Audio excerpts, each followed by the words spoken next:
बच्चों, आज हम बात करेंगे हिंदी शिक्षण में सतत और व्यापक मूल्यांकन के बारे में। सतत यानी कंटिन्यूअस और एक्सपेंडेड फॉर्म में आपके सिलेबस में दिया हुआ है कि एक्सपेंडेड फॉर्म में किस तरह से मूल्यांकन किया जाए बच्चों का। उसके भी दो तरीके होंगे, एक आंतरिक जो कि क्लासरूम के अंदर हो और एक बाहरी यानी जो क्लासरूम के बाहर स्थान ग्रहण करें या बाहर हम उसकी योजना बनाएं। सतत यानी कंटिन्यूअस, हमेशा लगातार मूल्यांकन में ये बनी रहनी चाहिए, यानी एक थोड़े अंतराल के बाद शिक्षक को अपने बच्चे का हर जो कौशल है, हिंदी शिक्षण के जो 4 कौशल हैं, पठन, वाचन, लेखन, श्रवण, ये चारों कौशल का व्यापक मूल्यांकन करना चाहिए। तभी वो जान पाएगा कि उसका विद्यार्थी हिंदी भाषा को कितनी अच्छी तरह से आत्मसात कर पाया है, ग्रहण कर पाया है।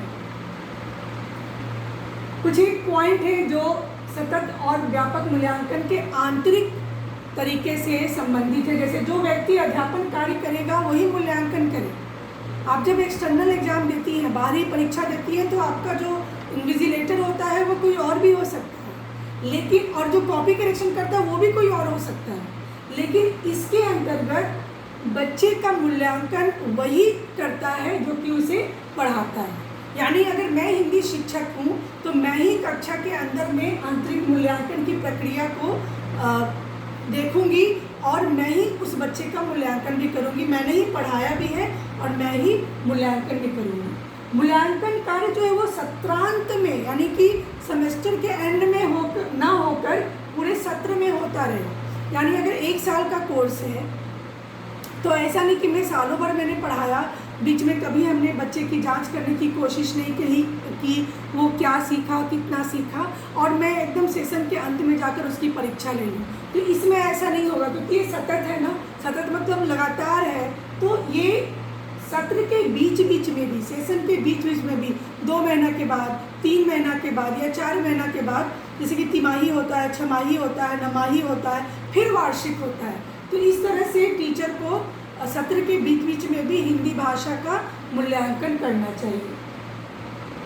थोड़े अंतराल पर मूल्यांकन हो, जैसा कि मैंने बताया कि डिपेंड करता है। कभी कभी महीने में एक बार आप मंडे टेस्ट जो होता है, सोमवार की जो परीक्षा होती है, उसमें भी आप हिंदी की 20 मार्क्स की परीक्षा ले सकते हैं। तो उससे क्या हो कि बच्चा लगातार सीखने की प्रक्रिया से जुड़ा रहेगा, वो कभी भी शिथिल नहीं पड़ेगा, कभी भी वो आपकी पढ़ाई को या कक्षा में जो कुछ भी हो रहा है उसको वो उपेक्षित नहीं समझेगा और हमेशा वो सजग रहेगा।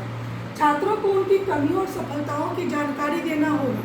इसका ये भी एक उद्देश्य है कि बच्चे को जब हम बीच में परीक्षा ले रहे हैं तो बीच में ये भी बताते जाएं कि उसकी कमी कहाँ है और वो अच्छा कहाँ कर रहा है। पूरे साल में मैंने बच्चे को कुछ भी नहीं बताया और साल के अंत में बता दूं कि भाई आप 100 में 30 नंबर ला रहे हो, आपकी हिंदी में उच्चारण दोष है, आपको लिखने नहीं आता है, आपका हस्तलेखन अच्छा नहीं है, तो उससे कोई फ़ायदा नहीं है।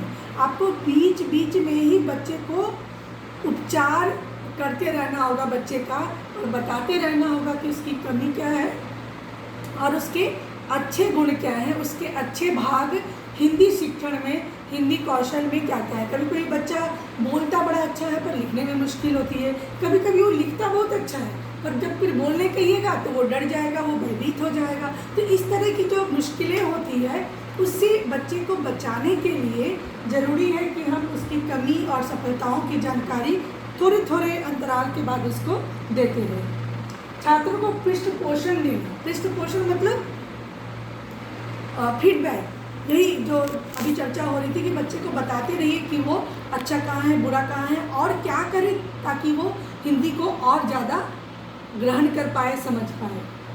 और लिखित के साथ साथ अन्य प्रविधियों का भी प्रयोग। सत्रांत में जो परीक्षा होती है वो लिखित परीक्षा होती है, वो 100 नंबर की भी हो सकती है, 70 की भी, 80 की भी। लेकिन जो आप इंटरनल लेते हैं, आंतरिक लेते हैं, कोई ज़रूरी नहीं है कि वो लिखित हो। आप प्रोजेक्ट वर्क दे सकते हैं, आप कविता पढ़ने के लिए बोल सकते हैं, आप वो जो द्रुत वाचन होता है। द्रुत वाचन क्या होता है? छोटा छोटा चिट बनाकर यहाँ पे रख दीजिए और बच्चे को बोलिए एक चिट उठाए और जो भी विषय उस पर लिखा है उस पर बोले, धारा प्रवाह बोले।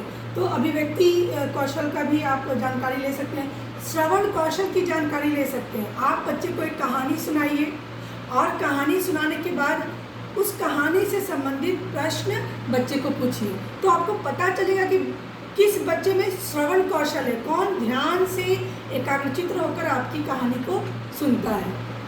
तो इसमें बहुत सारे अलग अलग विधि, अलग अलग मेथड होते हैं मूल्यांकन के। धन्यवाद।